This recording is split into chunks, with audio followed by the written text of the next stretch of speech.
Be me, 42 years old, single, live alone in a pretty nice apartment in Portland. Never really prioritized relationships, always felt like I had time, you know? Career came first, independence came first, building myself came first, dating here and there over the years, but nothing serious, nobody who really got it. Wake up one Tuesday morning scrolling through data aggregation sites for work, stumble across this demographic report about international travel patterns among American men aged 25 to 50. Something weird catches my eye in the footnotes. Over 2 million American men have participated in what researchers are calling systematic international partner-seeking behavior in the past 18 months. 2 million. That can't be right. Dig deeper into the citations. Multiple sociology departments tracking this. Consumer data from travel agencies, passport application cross-references. The number is real. Feel this weird tightness in my chest. Start clicking through linked studies. Men are leaving, like actually leaving the dating pool here and going to the Philippines, Thailand, Colombia, Brazil, Ukraine, Poland, Vietnam. Not just for vacations. They're going there specifically to find wives. Close my laptop. Open it again. Close it. Make coffee. Open laptop again.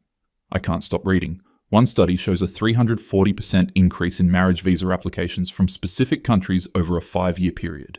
Another shows declining male participation in American dating apps, down 23% among men under 40 in just 2 years. Where the fuck are they going? I know where they're going. They're getting on planes. No. Spend the next 6 hours doing what I do best. Research. Fall down this rabbit hole of forums and communities. These guys have whole networks, detailed guides, country comparisons, cost breakdowns. They call themselves passport bros, which sounds stupid, but whatever. Reading these posts is like entering another dimension. One guy writes, spent $3,000 on dates in 6 months in Chicago, got ghosted or friend-zoned every time. Flew to Medellin for 2 weeks, spent $2,000 total, met Maria, who actually cares if I had a good day at work, getting engaged next month. Another, American women my age only want 6 figures and 6 feet and 6-pack.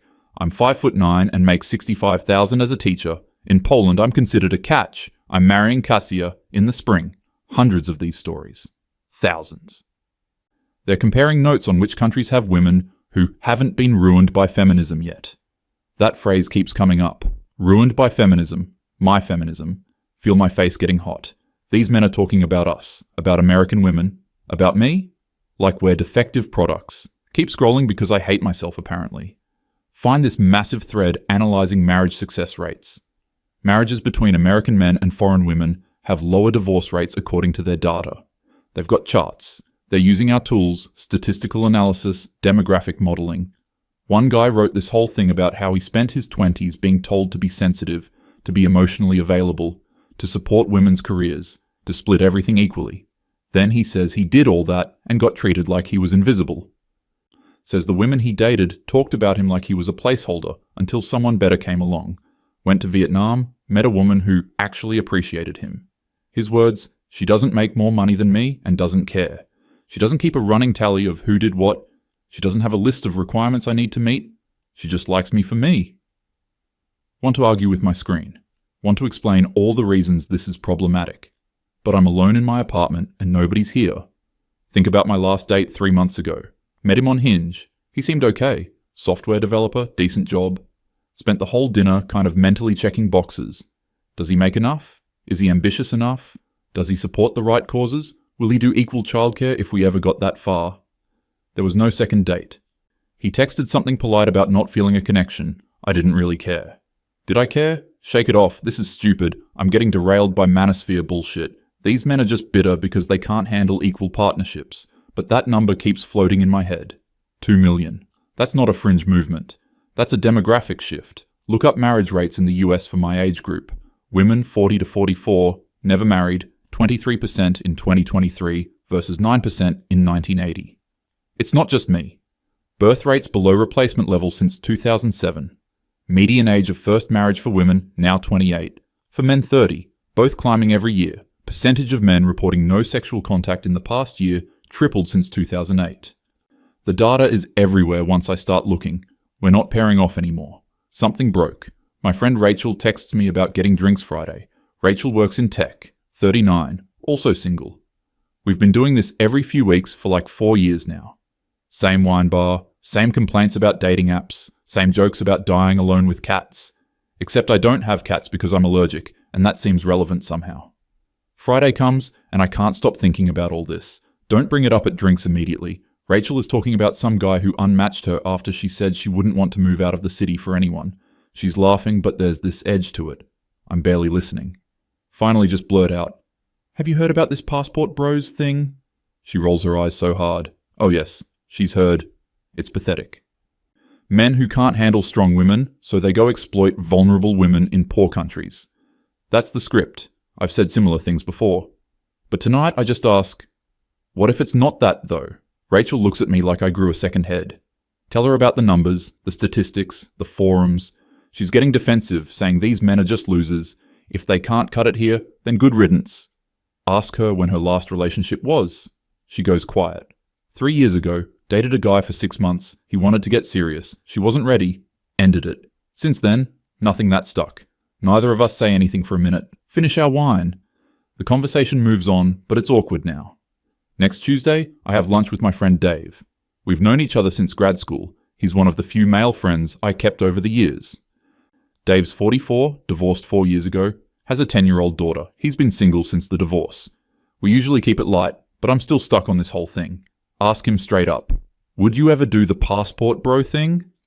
He almost chokes on his sandwich, laughs uncomfortably, says no, that's not his scene. But then he goes quiet. Finally says, I get it though. I must make a face because he puts his hands up, all defensive. Explains that dating at our age as a man is brutal in ways I might not see. Says he makes okay money, but not great money. He's in decent shape, but has a dad bod. He's got the kid every other week. Most women he meets on apps are either way out of his league and know it, or have such specific requirements he doesn't check enough boxes. He went on a date with a woman last year who asked him in the first 15 minutes what his retirement portfolio looked like and if he owned or rented. Another woman seemed great until she found out his daughter goes to public school instead of private, suddenly got cold. I'm listening but also getting annoyed. Tell him women have to be careful, we have to think practically. We can't just go off feelings. He nods along, then asks, but do you ever just enjoy spending time with someone, or is it always an evaluation? That hits different than I want it to. I don't answer. He keeps going. Says a buddy of his from college just married a woman from Brazil he met through some social group down there. His buddy is apparently super happy, she's happy. They're planning a family. Dave saw them recently and said he hadn't seen his friend smile like that in years. Tells me, the guy's not rich, he's not 6 feet tall, he's just a normal dude, but she treats him like he's won the lottery, and he treats her the same way. They're just happy to have found each other. Ask what she gets out of it, trying not to sound accusatory. Dave says she gets a stable husband who adores her, a path to citizenship and a better economic situation, a guy who values family the way she does. Puts it like this. It's transactional in some ways, sure, but isn't all dating kind of transactional now? At least they're honest about what they want. We're both quiet. He changes the subject to work stuff. Lunch ends weird. I'm thinking about that word, transactional. Every relationship guide, every article I've read in the last decade has been about knowing your worth, having standards, not settling. But when did standards become spreadsheets? Get home and fall back into the forums. Find this section where foreign women talk about why they prefer American men. A woman from the Philippines wrote about how men in her country often expect wives to do everything while they drink with friends. American husband helps with housework, is faithful, shares finances openly, treats her as a partner. She's genuinely grateful. Woman from Ukraine talks about economic stability, safety, a man who doesn't drink himself unconscious every weekend. Colombian woman says her American husband is nerdy and awkward, but kind and consistent, better than the machismo culture she grew up with. These women aren't victims. They're making strategic choices, same as anyone. Feel this weird cognitive dissonance happening. I've spent years advocating for women's choice, women's agency, but somehow, when women choose traditional arrangements, I want to call them brainwashed. Keep scrolling. Find a comment from a Polish woman married to an American. Western women spent 50 years winning the right not to need men, then act surprised when men stop trying to be needed. I choose different. I like when my husband feels necessary. He likes when I appreciate him for it. We are both happy with our choice. Close the laptop hard enough that I worry I cracked the screen. This is bullshit. They don't get it. We fought for equality, for independence, for the right not to be property. but I'm 42 and I'm alone, and 2 million men are getting on planes. Thursday, I have this non-profit networking event. Don't want to go, but it's important for work. Dragging myself through small talk with a drink, I'm nursing too slowly. Notice this group of 3 guys in their 30s at the hotel bar. Not part of the event, they've got luggage. They're talking loud enough that I can hear them. One says, "First time to Bangkok, I'm nervous as hell." Another laughs. "Don't be. Just be yourself, be respectful. The cultural difference makes everything easier." Third guy. "My cousin met his wife in Pattaya 3 years ago. They've got a baby now. He's never been happier. Used to be miserable dating in Seattle." They keep talking logistics, which areas to stay in, how to avoid scams, which apps to use.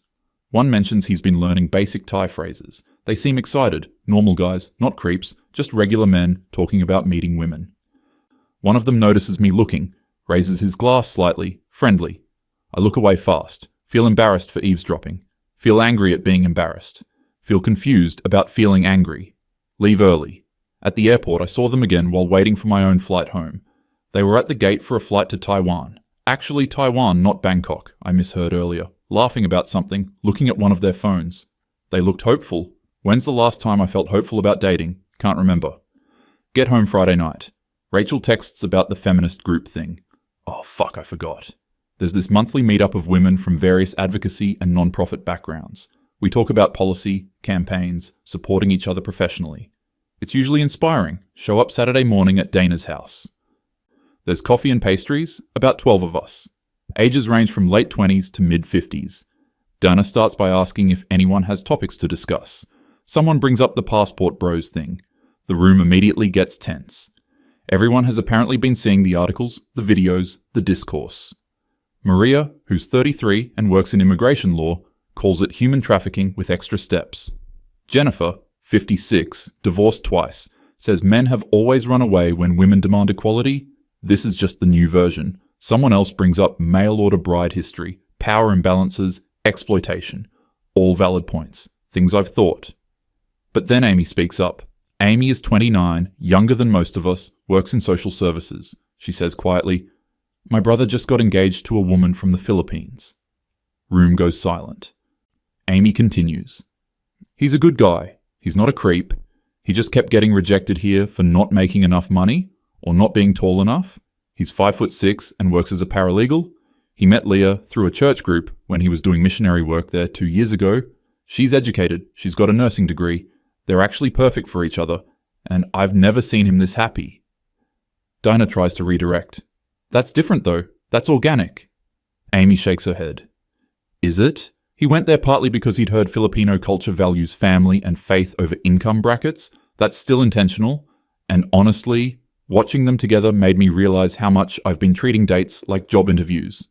She's almost crying. Says she's been single 4 years despite really wanting a relationship. Admits she's rejected guys for things like having an Android phone or not knowing the right restaurants. The room doesn't know what to do with this. Rachel jumps in about maintaining standards. Argument breaks out. Half the room saying we can't compromise feminist values for male comfort. Other half getting quiet and reflective. Jennifer finally says, "I'm 56, my youngest is graduating college. I've been single 8 years. I've had sex twice in that time. I lie awake wondering if I'll die alone. And yes, I have my freedom and my career. But some nights, that feels like the expensive meal I'm eating by myself." Nobody speaks. She continues. "Maybe we won the argument, but lost something else. I don't know. I'm just tired." Meeting kind of falls apart after that. We drift into smaller conversations. Leave feeling worse than when I arrived. Spend the weekend doing more research I can't stop myself from doing. Find academic papers on marriage market dynamics. One economist described it as a coordination failure. Women's educational and economic gains happen faster than cultural adaptation. Women now outpace men in college degrees, compete equally in many career fields. But mate selection preferences haven't evolved at the same rate. Women still prefer partners with equal or greater educational and economic status. Creates a mathematical problem at the top of the distribution. Successful women chasing even more successful men. Average men falling out of consideration. Those men eventually stop participating or look elsewhere. It's not malice, it's just math. Read another study on relationship satisfaction. Couples with more traditional gender role divisions report higher satisfaction in some metrics. Not because oppression is good or whatever, but because role clarity reduces conflict and increases appreciation. When everything is negotiated, nothing is given freely. Think about my parents, married 44 years. Mum worked part-time, dad was primary earner. She did more housework, he did more yard work and maintenance. Was it equal? No. Were they happy? Yeah, mostly. They still hold hands. I've always seen their marriage as what I was supposed to improve on, but I'm alone and they're together. Monday at work, I can barely focus, keep thinking about all of it. The numbers, the forums, the airport guys, Jennifer's face. My coworker Mark asks if I'm okay. Just say I'm tired. He's 38, engaged to a woman from Poland he met while studying abroad years ago. They've been together 6 years. I've always kind of thought of her as traditional in a way I found limiting. She works but part-time, very focused on homemaking, calls Mark her king ironically, but also not ironically. Watch them at the office holiday party every year. They're disgustingly happy. She looks at him like he hung the moon. He looks at her the same way. I've had 3 serious relationships in my adult life. First one in my 20s, broke up because we wanted different things. I wanted to focus on career. He wanted to get married. Sometimes wonder what would have happened if I'd said yes. He's married now with 3 kids, saw on Facebook. Second relationship in my early 30s, lasted 2 years. He was great on paper, good job, shared values, intelligent. I just never felt excited. Every conversation was balanced and fair and kind of exhausting. We agreed to split amicably. He married someone younger a year later. That stung. Third relationship, mid-30s, the one I thought might be it. He was ambitious, driven. We challenged each other, also fought constantly. He said I was never satisfied, always moving the goalposts. I said he was defensive and couldn't handle a strong woman. Ended badly. He's also married now. I'm the common denominator in all these failures. That thought hits me at my desk, and I have to go to the bathroom, sit in the stall, and just breathe. I'm 42. Statistically, my chances of getting married now are below 10%. Having biological children, basically 0. This is fine. I chose this. Career and independence matter. But did I choose it? Or did I just keep choosing not to compromise until there was nothing left to choose from? Go back to my desk. Pull up one of those forums again on my phone. There's a post from a guy talking about his first month married to his wife from Vietnam. He writes, I was told my whole life that wanting a woman who cooks and keeps house and values family over career made me a sexist. So I dated women who wanted everything split 50-50, who kept separate finances, who made me feel like I was always one mistake away from being replaceable. I supported it because I thought that's what good men do. Then I met Lan, and she thanked me for working hard. She takes pride in our home. She asks my opinion and actually values it. I help with chores, and she helps with bills when needed, but we're not counting. We're just living. I didn't know I was allowed to want this. Close my phone. Think about what I want. I wanted equality. I wanted respect. I wanted partnership. I got all that. I also got loneliness. The equality I fought for feels like a grid where everyone's keeping score. The respect I demanded sometimes feels like distance. The partnership I envisioned looks like 2 people running parallel races, never quite together. Maybe that works for some people. It's not working for me. But what's the alternative? Give up everything I believe in? Pretend the last 50 years of feminism were wrong? That's not it either. Tuesday night, I call my mom. Don't even know what I'm looking for. We chat about normal stuff, then I just ask, were you happy? Like with your life choices? With dad? All of it? She's quiet for a second, says, that's a big question, honey. Tell her I'm just thinking about stuff. She knows me too well. This about you being single? Yeah. She sighs, not unkindly, tells me, I was happy, I am happy, your father and I built a good life, I didn't have the career options you have, and yes, sometimes I wondered what I could have done, but I also had you kids and a partner I could count on and a life that felt full. Asks me if my life feels full. I don't answer. She continues. You were always so determined to do everything different, to not need anyone. And I admired that, still do, but sweetheart, not needing people and not wanting people are different things. We talk a little more. I cry a little after we hang up. Spend Wednesday night doing something I haven't done in months. Actually try on the dating apps, swipe through profiles. Every man my age wants women 27 to 35. The ones who match with me, I can't find anything wrong with them, but also can't find anything exciting. Message a few. One guy seems normal, decent job, likes hiking. We message back and forth. He asks what I'm looking for. Type out partnership, equality, someone ambitious and emotionally intelligent. Delete it. What am I looking for? Don't actually know anymore. Just type, getting to know people, seeing what happens. He stops responding. Thursday I meet Dave for coffee. He can tell something's off. I just unload, tell him everything, the statistics, the research, the forum posts, the feminist meeting, all of it. He listens without interrupting. When I'm done, he asks, "What do you want me to say?" "Don't know." He leans back. "I can't tell you what to think, but I'll tell you what I see. You're brilliant and successful, and you've built this impressive life, and you're miserable. And the guys getting on planes to Bangkok or Medellin, they were also miserable. Everyone's fucking miserable because we created a system where nobody wins." Ask him what he means. He says, "Women wanted equality, but still wanted to feel pursued. Men were told to be sensitive, but also strong. Be ambitious, but not too focused on work. Earn money, but don't make it your identity. Split everything, but also take the lead. Nobody knows the rules anymore, so some guys opted out of the game entirely." Think about that. Ask, "So what, women should just go back to being submissive?" He shakes his head. "That's not what I'm saying. I'm saying maybe there's space between 1950s, housewife, and whatever this is. Maybe relationships need some asymmetry to work. Not domination, but complementarity. Maybe trying to make everything equal all the time makes it impossible to just be together." We sit with that. He adds, "My buddy with the Brazilian wife, they're not equal in the way you'd measure it. She does more housework, he earns more money, but they're happy because they're not measuring. They appreciate what each person brings." I argue back, "But that only works until he decides to leave, and she's got no career, no options."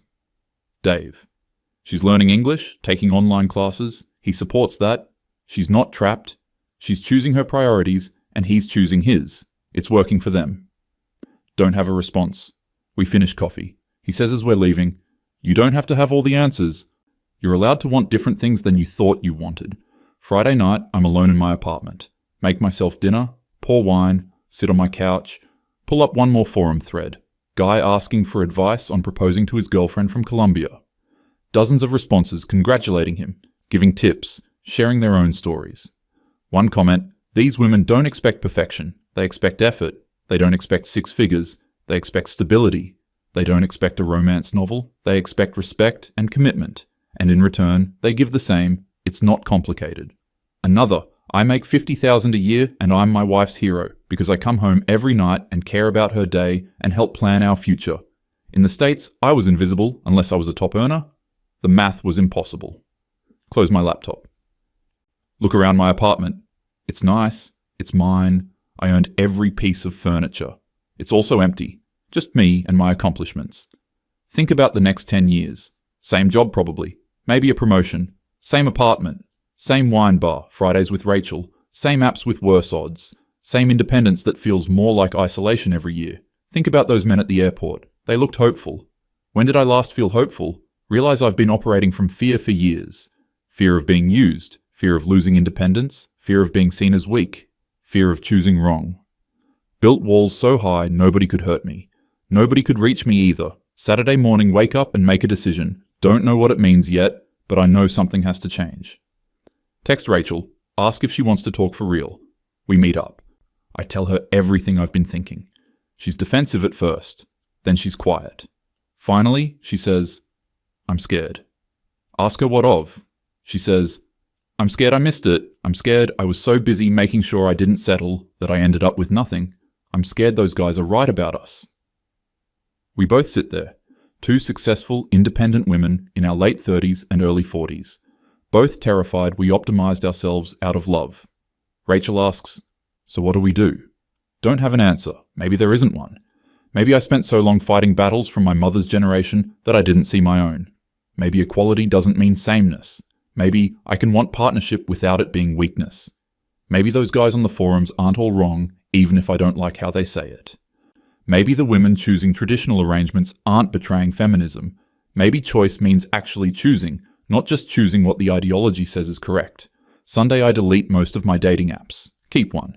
Rewrite my profile. Take out the part about needing someone ambitious. Take out the requirements list I didn't know I was broadcasting. Just put, looking for genuine connection and someone to build something real with. I'm independent, but I'm tired of being alone. Let's see if we fit. Get a match within an hour.